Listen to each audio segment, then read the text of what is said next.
Después de la ecología de los medios, Carlos Scolari tiene tres conceptos clave que sirven para entender su visión de los medios de comunicación. Y en este bloque vamos a intentar resumirlos lo mejor posible. Para empezar, el concepto de transmedia, mejor conocido como narrativa transmedia o transmedia storytelling en inglés, es el que está más conectado a la ecología de los medios, porque de arranque su nombre implica una especie de historia que es contada en más de un medio, o en todo caso a través de distintos medios. Carlos Scolari publicó en el 2013 un libro llamado precisamente Narrativas Transmedia. Y tanto ahí como en distintas charlas disponibles en YouTube, Scolari mantiene una definición concreta de narrativas transmedia. Una historia, y esta es una historia de ficción o realidad que además de ser contada en más de un medio, tiene dos características distintivas. Para empezar, cada medio contribuye en algo nuevo a la historia, pero la historia es igual de entendible si se accede por cualquiera de los medios. Y la segunda, los usuarios de los medios contribuyen a la expansión de la historia, ya sea con parodias, ficciones o actos que directamente influencian en los creadores del canon. Por ejemplo, presión de Internet para que se realice alguna producción cinematográfica, como lo fue en el caso, por ejemplo, de la primera película de Deadpool. Ahora, es verdad que el concepto de narrativas transmedia no es originario de Carlos Scolari, pero es igual una teoría que desarrolla durante un periodo de su carrera y que también se relaciona con la ecología de los medios porque a través de las narrativas transmedia podemos ver cómo los distintos medios pueden llegar a interactuar entre ellos para expandir una misma historia. Un gran ejemplo de narrativa transmedia es Star Wars, que gracias a los cómics y las series animadas, y ahora con The Mandalorian, también series actuadas, expanden el universo inicialmente propuesto en las películas de George Lucas. Pero por otro lado está el elemento de la participación de los usuarios de los medios y de cuánto llegan a influir en la narrativa transmedia construida. Y es esta participación del público lo que nos lleva a quizá el concepto más importante en toda la obra de Scolari en cuanto a los medios de comunicación, la interacción. El momento en el que el usuario de un medio o tecnología se encuentra con y empieza a utilizar dicho medio o tecnología. La interacción entre usuarios, medios y sobre todo entre medio y usuario es el elemento clave para entender las teorías actuales. Y según Scolari, toda esta interacción se da en en espacios específicos, espacios que él ha denominado como las interfaces. ¿Qué cosa entonces es una interfaz? La definición más simple que le hemos dado es el lugar de la interacción, en términos generales, ¿no? El lugar de la interacción. Usualmente la palabra interfaz se asocia con la interfaz de usuario, aquella que es en conjunto la pantalla y el teclado de una computadora o un smartphone, y que por definición es donde sucede la interacción entre tecnología y usuario. Pero según Scolari, el concepto va mucho más allá. Para empezar, la interfaz es quizá el concepto más estudiado por Scolari porque es allí donde se da la interacción, tanto así que le dedicó su tesis doctoral y su primer libro a hacer clic a la semiótica de las interfaces digitales.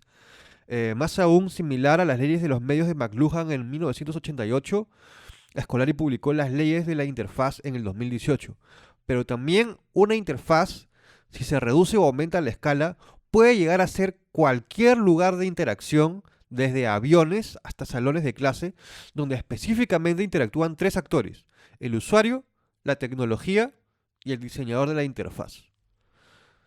Este pensamiento de interfaces como entornos o ambientes también utiliza la metáfora ecológica y al igual que los medios, las interfaces también son especies, o sea, son especies ambientes, ya que según la tercera, cuarta y quinta ley del libro, las interfaces conforman un ecosistema, evolucionan ellas mismas y coevolucionan junto a sus usuarios. Por lo tanto, las interfaces no solo interactúan entre sí, sino que también modifican sus diseños a través del tiempo, y sus usuarios pueden adaptarse a estos cambios.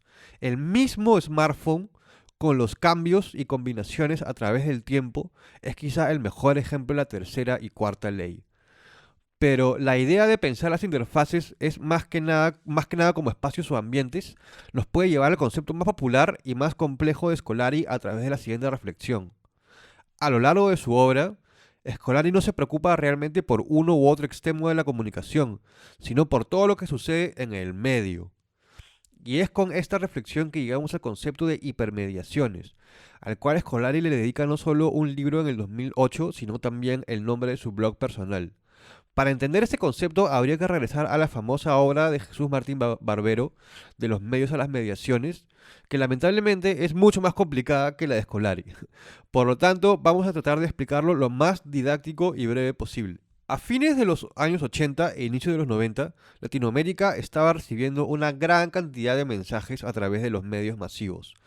Sin embargo, la forma en la que el público recibía estos mensajes era distinta en Latinoamérica a otros lugares. Entonces Martín Barbero empezó a estudiar esta recepción y se dio cuenta que entre lo que decía un medio y lo que recibía el público había toda una entramada de negociaciones, aceptaciones y rechazos culturales ante las imágenes que recibían. Esta entramada fue lo que hizo que Martín Barbero pensara que la comunicación debía dejar de estudiar solamente los medios y más bien centrarse en todo lo que pasaba en medio, lo cual llamó mediación. De la misma manera, ya a inicios del siglo XXI, Carlos Escolari se dio cuenta que los estudios de comunicación digital, con la temprana emergencia del Internet, se estaban centrando mucho en cuáles eran los nuevos medios y en qué nombre debían ponerles. En vez de eso, Scolari quería centrarse en todo lo que pasaba dentro del Internet y no en el estudio del medio mismo. Y por eso hizo el llamado de pasar de los nuevos medios a las hipermediaciones, o sea, todo lo que está en medio del Internet. Ahora, él mismo admite luego en conferencias que la explosión de la telefonía móvil y las redes sociales fueron eventos posteriores a la publicación de su libro, pero igual la idea de mirar lo que pasa dentro del entorno se mantiene a través de sus conceptos, tanto en las hipermediaciones como en las interfaces. Y ese es el punto al que quería llegar. La contribución principal de Scolari a la teoría de los medios es no solo rescatar el elemento de la interacción, sino destacar que en una teoría de los medios lo más importante es resaltar el espacio donde los elementos interactúan y no solo la tecnología con la que se interactúa. Esto es muy importante porque, como veremos más adelante, la interacción es la clave para las teorías de los medios digitales. Tanto así que el mismo Scolari enseña una disciplina que se llama comunicación digital interactiva. Eso ha sido todo por este episodio y ya nos vemos en el siguiente episodio.